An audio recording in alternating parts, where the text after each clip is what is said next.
Simbiosis parasitisme adalah suatu hubungan di antara dua spesies atau organisme, di mana satu spesies mendapatkan keuntungan, sedangkan spesies lainnya yang sering disebut inang dirugikan. Contoh jenis hubungan parasitisme antara kutu kucing dengan kucing. Kutu kucing akan memperoleh keuntungan dengan mendapatkan tempat tinggal serta sumber makanan dengan menghisap darah kucing. Sedangkan kucing akan mengalami kerugian karena iritasi pada kulitnya dan rasa gatal. Kejadian serupa juga berlaku pada kutu anjing dengan anjing. Kutu diuntungkan karena memperoleh tempat tinggal serta sumber makanan dengan menghisap darah anjing. Sedangkan anjing akan mendapatkan kerugian karena ia mengalami iritasi pada kulitnya dan juga rasa yang gatal. Selanjutnya, hubungan antara nyamuk dengan kucing. Nyamuk memperoleh keuntungan dengan menghisap darah kucing yang berguna untuk memperoleh protein bagi perkembangan telurnya.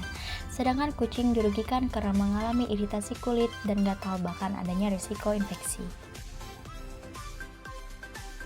Hubungan interaksi antara benalu dengan pohon langsat.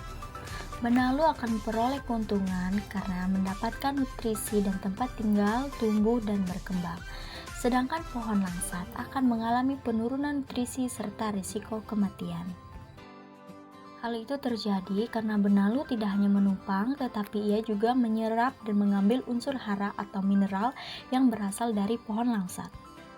Sehingga separuh dari hasil penyerapan akar digunakan untuk perkembangan tanaman benalu. Jika hal tersebut terjadi secara terus-menerus dalam jangka waktu yang panjang, maka akan adanya risiko besar pohon langsat mengalami kematian. Terakhir yaitu interaksi antara lalat buah dengan buah jambu. Lalat buah akan memperoleh keuntungan karena memiliki tempat untuk bertelur di dalam buah jambu sebagai tempat dan sumber makanan bagi larva-larvanya. Sedangkan buah jambu akan mengalami kerusakan, bahkan dapat menyebabkan pembusukan dini akibat adanya larva di dalam buah yang mempercepat proses pembusukan.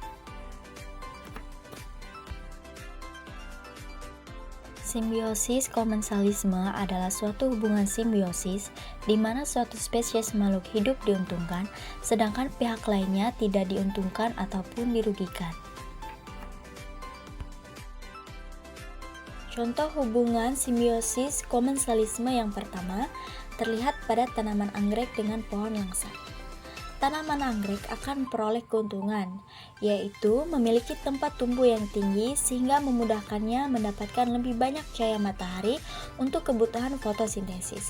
Sedangkan pohon langsat tidak memperoleh kerugian maupun keuntungan. Hubungan serupa juga terjadi pada tumbuhan tanduk rusa dengan pohon jambu air, tumbuhan sisik naga dengan pohon mangga, dan tumbuhan paku dengan pohon karet. Hubungan tersebut dapat dikatakan serupa karena tumbuhan anggrek, tumbuhan tanduk rusa, tumbuhan sisik naga, dan tumbuhan paku merupakan tumbuhan yang tumbuh sebagai epifit yang memanfaatkan pohon sebagai tempat tumbuh tanpa merugikan pohon yang ditumpanginya. Simbiosis mutualisme adalah hidup bersama di antara dua spesies makhluk hidup, di mana kedua spesies tersebut mendapatkan keuntungan. Contoh simbiosis mutualisme yang pertama adalah interaksi antara tanaman dan cacing tanah. Keuntungan yang diperoleh oleh tanaman adalah membantu pertumbuhan dan perkembangan tanaman menjadi subur karena cacing tanah membantu untuk menguraikan bahan organik di dalam tanah sehingga menghasilkan humus yang kaya nutrisi yang bermanfaat bagi pertumbuhan tanaman. Cacing tanah pun mendapatkan keuntungan yaitu mendapatkan sumber makanan karena cacing tanah memakan bahan organik yang terurai, seperti daun dan sisa-sisa tanaman yang memberikan nutrisi bagi mereka. Kupu-kupu dan bunga soka. Interaksi keduanya menguntungkan karena bagi pihak kupu-kupu akan memperoleh sumber makanan serta nutrisi dari nektar bunga soka. Nektar ini merupakan sumber energi yang penting bagi kupu-kupu. Selain itu, bunga soka pun mendapatkan keuntungan karena dipermudah dalam proses penyerbukan saat kupu-kupu menghisap nektar. Secara tidak sengaja, mereka memindahkan serbuk sari dari satu bunga ke bunga lainnya. Hal ini dapat membantu proses penyerbukan yang penting untuk reproduksi tanaman. Simbiosis antara kupu-kupu dan bunga soka hampir serupa dengan hubungan antara lebah kelulut dan bunga belimbing wuluh. Lebah kelulut mendapatkan keuntungan dengan memperoleh makanan dan nutrisi dari bunga belimbing wuluh, sementara bunga belimbing wuluh mendapatkan bantuan dalam proses penyerbukannya. Semut dan pohon sirsak.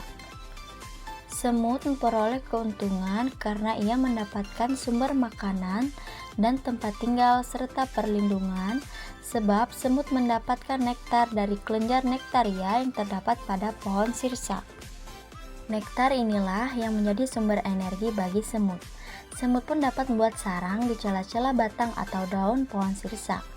Mereka juga mendapatkan perlindungan dari predator yang mungkin mengganggu sarang mereka. Di sisi lain, pohon sirsak mendapat keuntungan karena terhindar dari hama, dikarenakan semut bertindak sebagai pengawas yang melindungi pohon sirsak dari serangan hama atau serangga pemakan daun. Semut akan berusaha untuk menyerang serangga yang berusaha merusak pohon sehingga pohon sirsak tetap sehat dan dapat tumbuh dengan baik.